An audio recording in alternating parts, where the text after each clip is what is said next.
হযরত আব্দুল্লাহ জুলবাজানাইন, যার কথা বুখারীতে লেখা হয়েছে। সুবহানাল্লাহ কোন। যুবক মানুষ ইসলাম কবুল করেছেন। ইসলাম কবুল করতে গিয়ে বাড়ি ঘর জায়গা জমি কিছুই ছিল না। ছোট্ট অবস্থায় বাবা মারা গেছে, চাচার ঘরে লালিত পালিত হচ্ছিলেন। এরপরে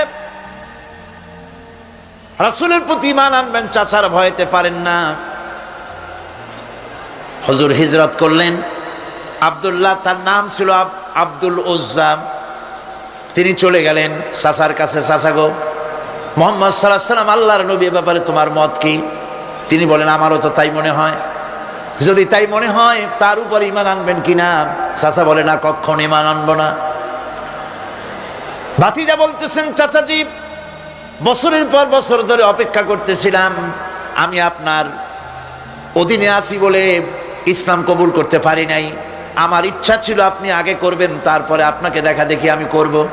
কিন্তু আপনি যখন ইসলাম কবুল করলেন না, আর করবেন না বলে যখন ঘোষণা দিলেন, আপনাকে উপস্থিত রেখে আমি ঘোষণা দিলাম, লা ইলাহা ইল্লাল্লাহু মুহাম্মাদুর রাসূলুল্লাহ। চাচা বলছে, ভাতিজা, এর পরিণাম জানো? কয়, না, জানি না। এর পরিণাম হচ্ছে তুমি আমার বাড়িতে থাকো, আমার বাড়ি ছাড়তে হবে। বললেন, রাজি আছি। উট ছাগল ভেড়া ঘোড়া যা দিছি ছাড়তে হবে। বলছে, রাজি আছি। চাচা বলছে, শুধু তাই নয়, পরনের যে লুঙ্গি আছে, গায়ে যে জামা আছে, আমার পয়সার লুঙ্গি জামা ছাড়তে হবে। ভাতিজা বলছে, ঈমানের জন্য যা চাও সব ছাড়িয়ে দেব। জামা লুঙ্গি খুলে ফেলে দিয়ে দিলেন। হাদিস। তিনি চলে গেলেন মায়ের কাছে ওই অবস্থায়। মা এই যুবক ছেলেকে উলঙ্গ অবস্থায় দেখে দুই হাত দিয়ে নিজের চোখ চেপে ধরেছেন। বাবা, তোমার এই অবস্থা কেন? ছেলে বলছেন, মা, ঈমান আনার কারণে আমার এই অবস্থা হয়েছে। মা বলে, বাবারে, কি চাও আমার কাছে? আব্দুল উজ্জা বলছে, মা, কিচ্ছু চাই না, একটুখানি কাপড় আমারে দাও, আমি বিশ্ব নবী মুহাম্মদ সাল্লাল্লাহু আলাইহি ওয়াসাল্লামের খেদমতে যেতে চাই। মায়ের কাছে পুরানা কম্বল ছিল, কম্বলটা তিনি দিয়ে দিলেন। হযরতে, এখনো তো সে মুসলমান হয়নি, ওই কম্বলটা ছিঁড়ে নিয়ে দুই টুকরা করে কম্বলটা পরলেন, আদাটা, তাতে করে হাঁটু ঢাকে না, আর একটা কোনো রকম গায়ে দিলেন। এরপরে হেঁটে হেঁটে কষ্ট করে মদিনায় চলে গেলেন।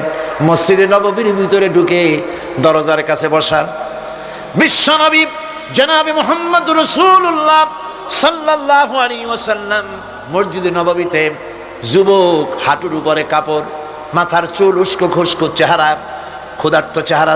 হুজুর জিজ্ঞেস করছেন, তুমি কে? তিনি বললেন, আমার নাম আব্দুল উজ্জা। তোমার এই অবস্থা কেন? তিনি বললেন, হুজুর, ঈমান আনার জন্য বাড়ি ঘর জায়গা জমিন উট বাছুর সব হারাইছি, এমনকি পরনের লুঙ্গিও আমারে দেয় নাই, মার কম্বলটা ছিঁড়িয়ে এনেছি।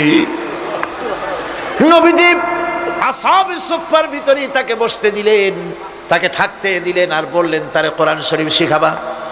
আব্দুল উজ্জাকে হুজুর বললেন, তোমার নাম উজ্জা নয়, তোমার নাম আব্দুল্লাহ।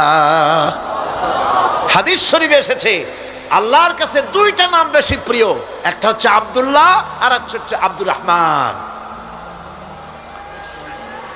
মুসলমান হলেন। এরপরে আসহাবে সুফফার মধ্যে বসে আছেন, কোরআন শরীফ জোরে জোরে তেলাওয়াত করেন।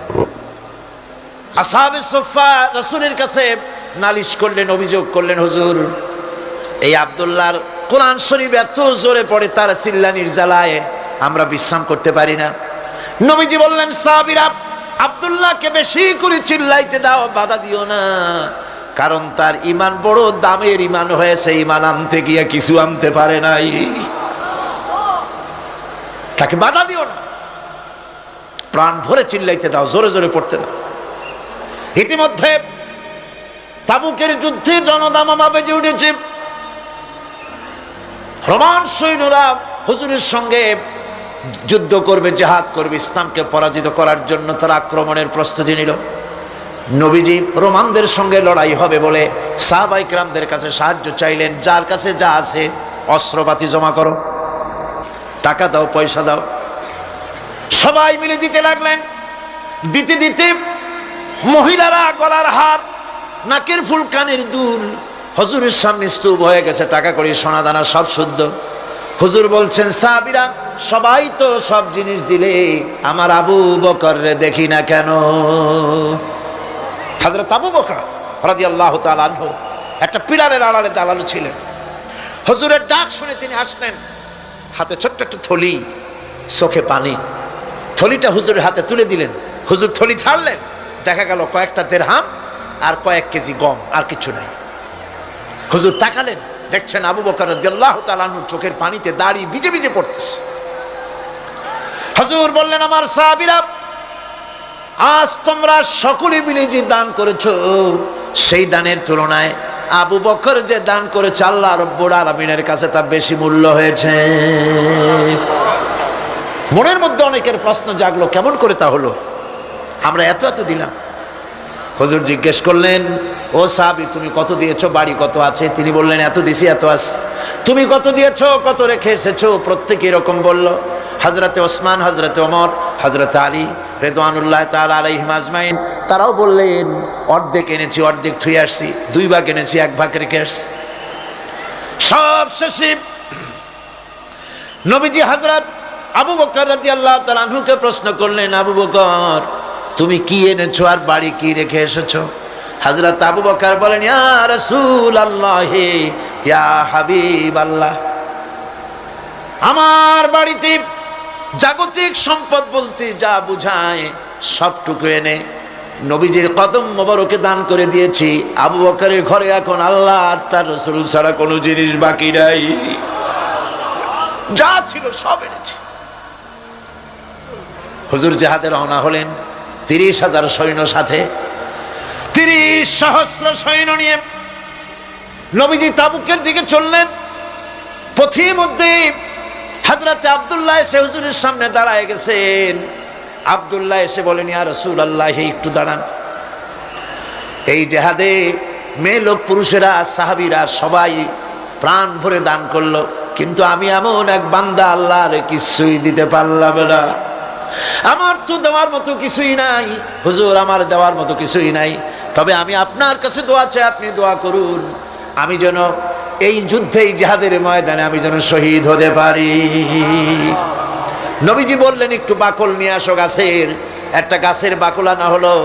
এই বাকলটা হুজুর নিজ হাতে আব্দুল্লাহর হাতে বাঁধা দিলেন আর বললেন, রব্বুল আলামিন, আমি আব্দুল্লাহর রক্ত কাফেরদের জন্য হারাম করে দিলাম। হযরত তাবুকের ময়দানে হুজুর চলে গেলেন। কয়েকদিন পরে খবর আসলো হুজুরের কাছে, আব্দুল্লাহ কয়েকদিন জ্বর ভোগ করে আব্দুল্লাহ মারা গিয়েছেন। হুজুর বললেন, তার জানাজার ব্যবস্থা করো, কাফন দাফনের ব্যবস্থা করো। ব্যবস্থা হয়ে গেল। রাতের বেলায় দাফন হবে।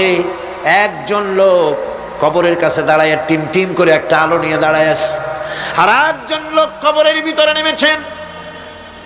2 ব্যক্তি লাশ 2 হাতে উঁচু করে নিয়ে আসতেছেন কবরের কাছে।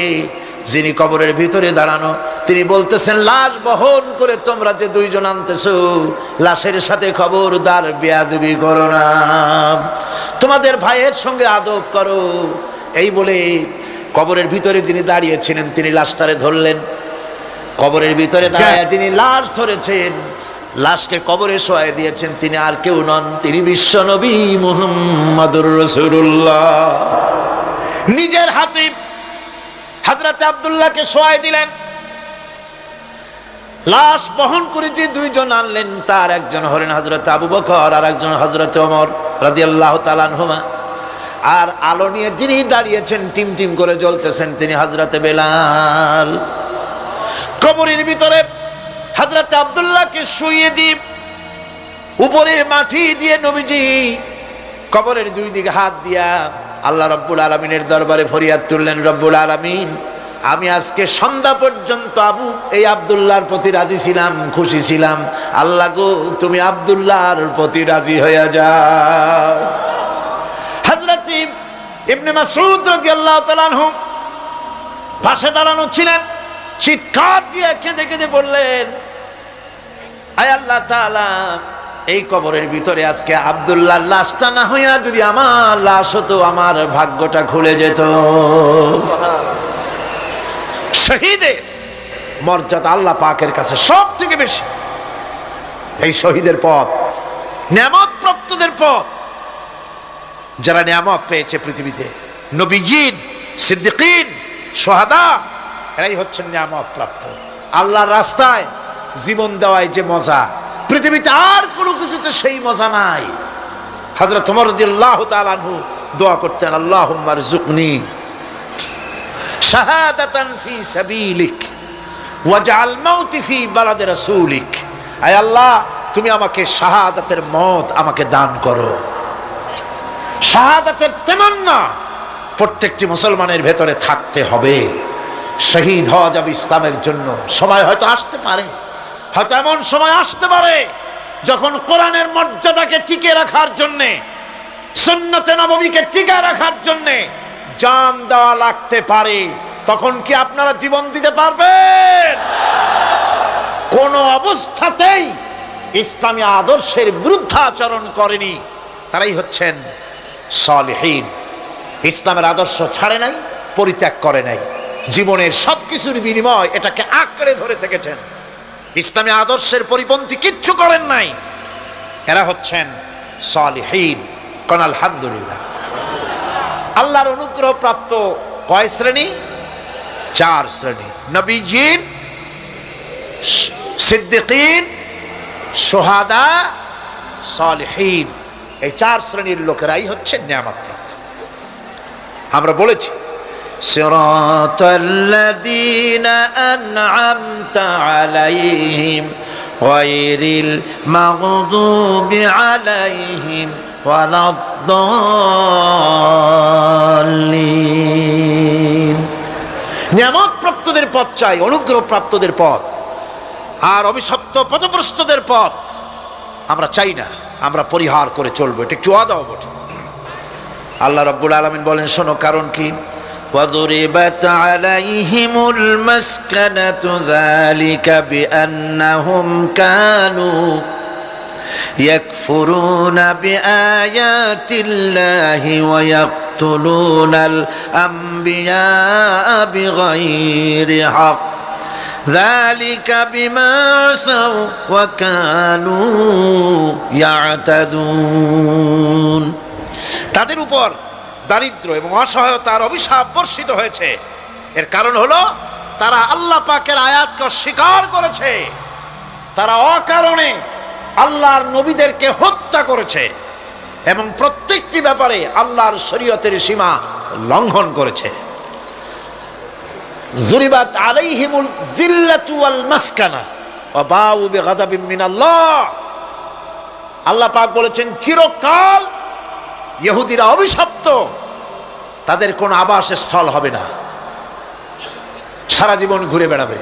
আপনারা বলবেন, কই ঘুরে বেড়ায় না তো, তাদের তো জায়গা হইছে জেরুজালেমে, ইসরায়েলে, সেখানে তারা জায়গা করে নিয়েছে। তাহলে এটা কেমন হলো? এটা এইভাবে হচ্ছে। ওখানে তাদেরকে প্রতিষ্ঠিত করেছে আমেরিকা, ঠিক কিনা? আল্লাহ পাক কোরআন শরীফের মধ্যে বলেছেন, যদিও মানুষের সাহায্যে কোনো জায়গায় তাদেরকে আল্লাহর ইচ্ছায় অথবা মানুষের সাহায্যে কোথাও যদি জায়গা হয়ও, অপমানের জীবন যাপন করতে হবে সারাটা জীবন, কিয়ামত পর্যন্ত দুঃখে দুঃখে মরতে হবে, দেশে দেশে ঘুরে বেড়াতে হবে ভিক্ষুকের মতো। সে অবস্থাই হয়েছে। আমেরিকা ওদের উপর থেকে হাত উঠায় নিক, মধ্যপ্রাচ্যের আজকের 20 ফোড়া ইসরায়েল, আমেরিকা যদি তাদের রুবুবিয়াতের প্রতিপালনের হাতটা উঠায় নেয়, তাহলে আরব দেশে যত লোক আছে যুদ্ধ করা লাগবে না, এক পাশে গিয়ে পেশাব করলে ভাসিয়া লোহিত সাগরে চলে যাবে। সুতরাং এই ইহুদিদের পথ অনুসরণ করা যাবে না। ইহুদিরা অপরাধ করছিল কি? একটু আগেই বললাম, তারা আল্লাহর আয়াতকে অস্বীকার করেছে, তারা নবীদেরকে হত্যা করেছে, এটাই হলো তাদের অপরাধ। তারা শরীয়তের ব্যাপারে বাড়াবাড়ি করেছে। আর খ্রিস্টানরা, তাদের অপরাধ কি? তাদের অপরাধ হচ্ছে তারা আল্লাহর বিধানের উপরে তারাও বাড়াবাড়ি করেছে। তারা নিজেদের আল্লাহর বিধান বাদ দিয়ে নিজেদের মন গড়া জীবন যাপন শুরু করেছে। তারা ঈসা আলাইহিস সালামকে আল্লাহর ছেলে বানাইছে, তারা মদ খায়, তারা জিনা করে, তারা শুকর খায়, তাদের উপরে শরীয়তকে সম্পূর্ণ বুড়ো আঙ্গুল দেখায়া তারা মুশরিকের চাইতেও খারাপ হয়ে গিয়েছে, ঠিক কিনা? এরা হিন্দুরা কখনো বলে না যে আল্লাহর ছেলে মেয়ে আছে, বলে নাকি? কিন্তু ওরা আল্লাহর ছেলে বানাইছে, মেয়ে বানাইছে, বউ বানাইছে। নাউজুবিল্লাহ। আমেরিকায়, ইংল্যান্ডে, সেসব জায়গায় গির্জায় আজ আর খ্রিস্টান যাওয়ার লোক নাই। সপ্তাহে একদিন ইবাদত করে, সানডে। সেই সপ্তাহের একদিন ইবাদত করতে লোক পাওয়া যায় না। সেদিন তারা ফুর্তিনার্তি করার জন্য বউ বাচ্চা নিয়ে, মদ টদ নিয়ে, সিবেচে গিয়ে কাপড় চোপড় ভালাইয়া যা খুশি তাই করে। তারা মসজিদে আসে, কি বলে, গির্জায় যায় না।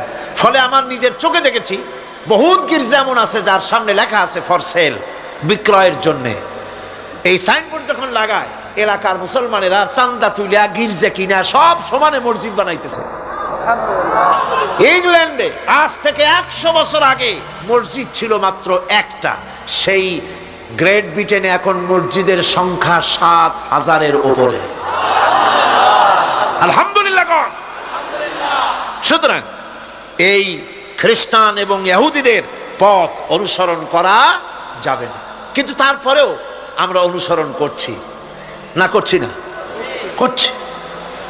বিশ্বকবি, কবি সম্রাট আল্লামা ডক্টর ইকবাল রহমাতুল্লাহ আলাইহি সুন্দর করে বলেছেন, ওয়াদা মে হো তুম নসারা তু তামাদ্দুন মে হনুদ, ওয়াদা মে হো তুম নসারা তু তামাদ্দুন মে হনুদ, ये मुसलमान है जिन्हें देख के शर्माए यहूद।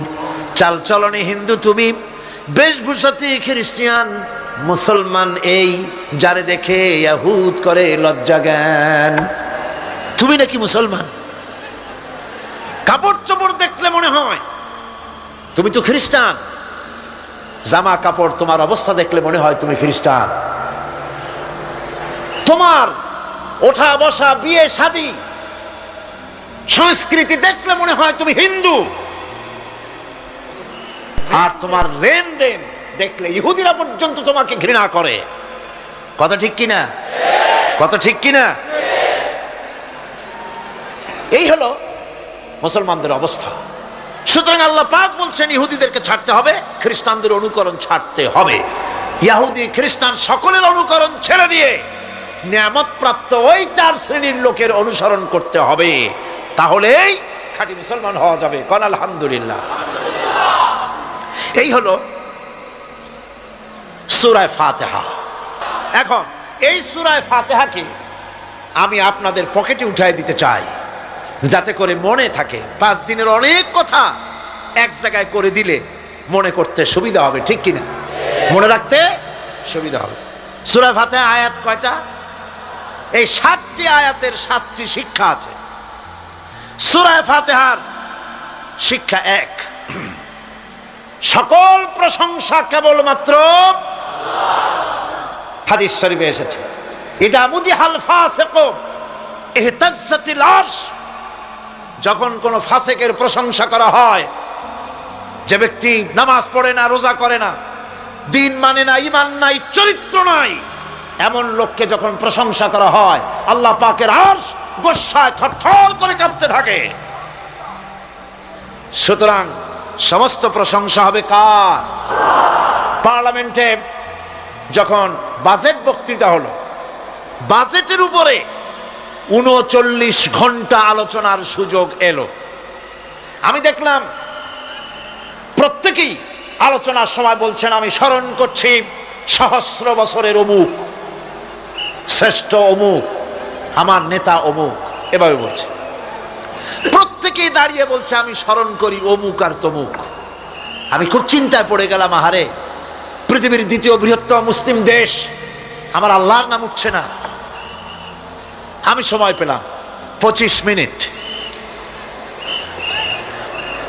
তথ্য মন্ত্রণালয়ের কলিজা তো পুঁটি মাছের মতো বড়, সেই জন্য আমার বক্তব্য তারা দেয় নাই।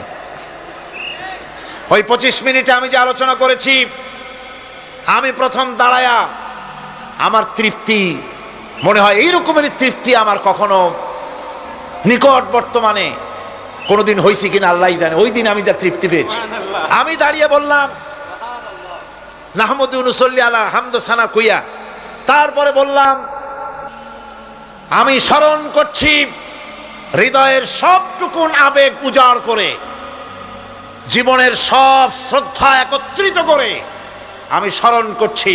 যখন বলছি দেখি দুই দিকের মানুষ হতচকিত হয়েছে, কার নাম কই।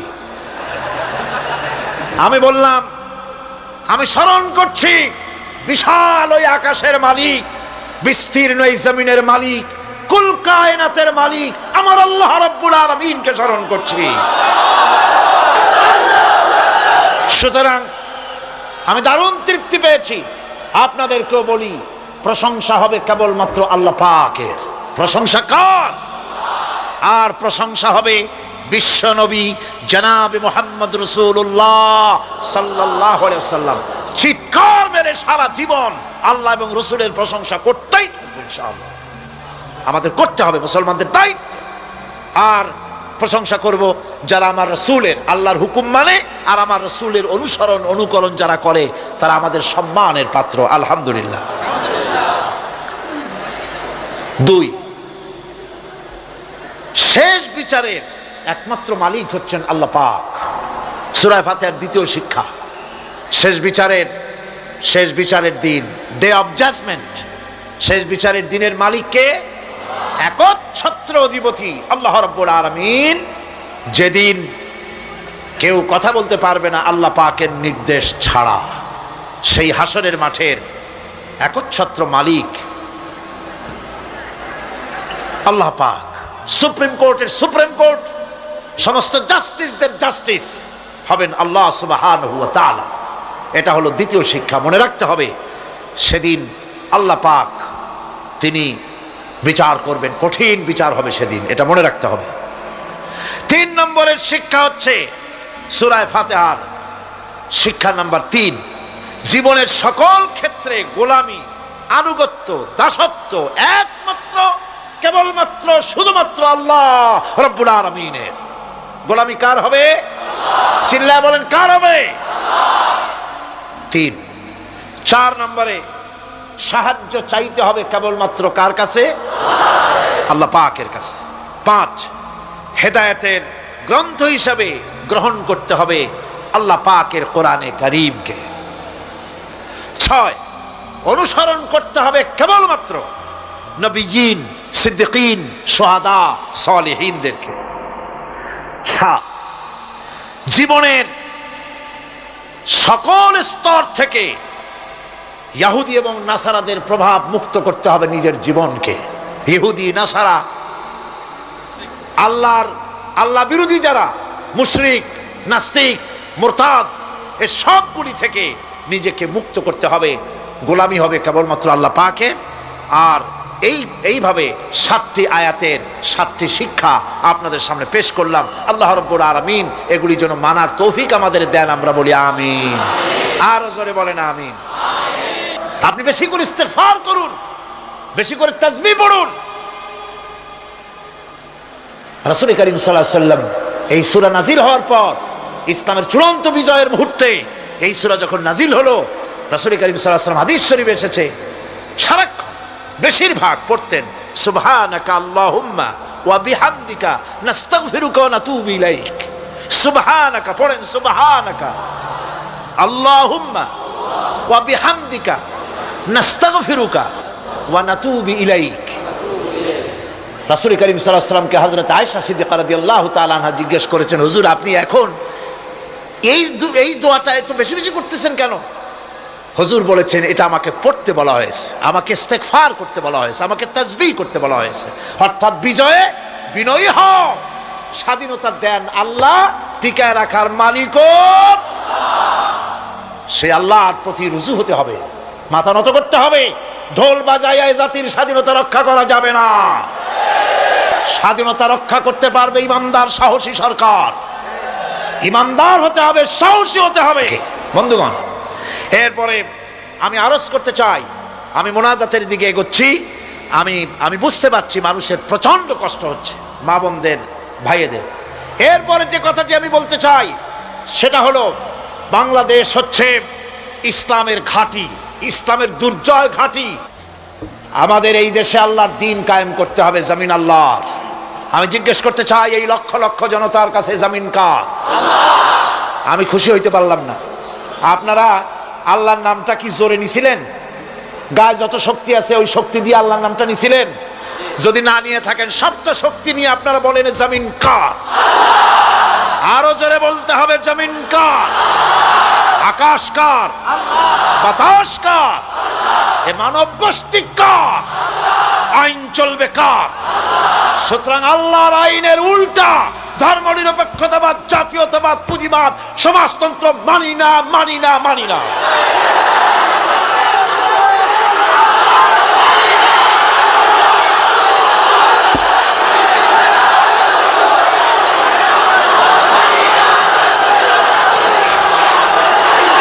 আল্লাহর এই জমিনে, সরে যাও, আল্লাহর এই জমিনে প্রয়োজন হচ্ছে আল্লাহর দ্বীন প্রতিষ্ঠার জন্য ঐক্যবদ্ধ প্রচেষ্টা। এজন্য চাই ওলামা মাশায়েখদের ঐক্য। কি চাই? ওলামা মাশায়েখদের ঐক্য চাই। কথা ঠিক কিনা? কিন্তু আমাদের দেশের এক শ্রেণীর ওলামা আছেন, তাদের প্রতি সম্পূর্ণ শ্রদ্ধা জানিয়ে বলছি, ওনারা বুঝতে পারেন না, ওনাদের অজান্তেই ওনাদেরকে নির্বাচনে খাড়া করে দেয় পয়সা দিয়া। হুজুর আপনার খরচ হবে না, যা লাগে দিয়ে দেব। আপনার মতো লোক যদি নির্বাচন না করে, আপনি যদি পার্লামেন্টে না যান, তো পার্লামেন্ট দিয়ে হবে কি? ওই হুজুর বোঝেন না যে আমি পার্লামেন্টে যাই করবোটা কি? ওখানে যাই কড়িকাঠ, জানলার দরজা কয়টা গুনেই গুলি দিতে পারবে না। ওনার জামানত বাজেয়াপ্ত হবে, উনি তা নিজেও জানেন। তারপরেও ইসলামী আন্দোলনের একটা লোক যদি ফেল করানো যায়, সেজন্যই সম্পূর্ণ ইখলাসের সাথে উনি দাঁড়ায় যান। যদি আল্লাহ না করুন এদেশে ইসলামী আদর্শ বাস্তবায়িত না হয়, ইসলামী স্টেট কায়েম না হয়, তাহলে কিয়ামতের দিন আলেম, ওলামা, পীরেরা জনগণের চাইতে সবচাইতে বড় আসামি হবে কিয়ামতে। আল্লাহ পাক এ জাতির ওলামাদের, এ জাতির রাহবরদেরকে ঐক্যবদ্ধ হওয়ার তৌফিক দান করুন।